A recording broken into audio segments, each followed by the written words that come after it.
I asked and you guys answered. In this video, I'm going to be making a Roblox game in only 1 hour, so let's get right into it. So first off, I just made this simple sphere, kind of like Blade Ball, and what it does is just chases the players around, so that way they can't really just stand still without it catching up to them, and if it touches you, you die. After that, I went ahead and made 2 different power-ups. The first one is a lightning bolt, which will grant the player a speed boost for a few seconds, and then the second one is a bomb that will decrease the player's speed for a few seconds.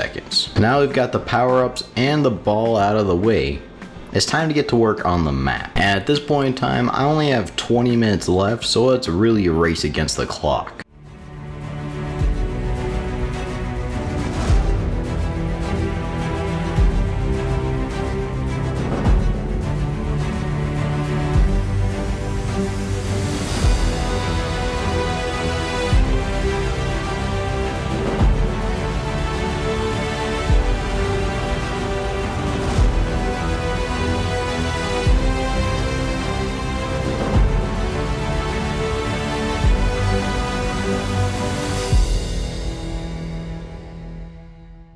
This is pretty much the gameplay of the game. This ball will follow you around. I made it so that it is a little bit faster than you, that way it will prompt you to go after the lightning bolts, and you will not want to go after the bombs because that will half your speed. If you want to play the game, it will be in the pinned comment down below and the description, so make sure you go play the game, like the video, subscribe, and comment down below. I'll see you in the next video. Goodbye.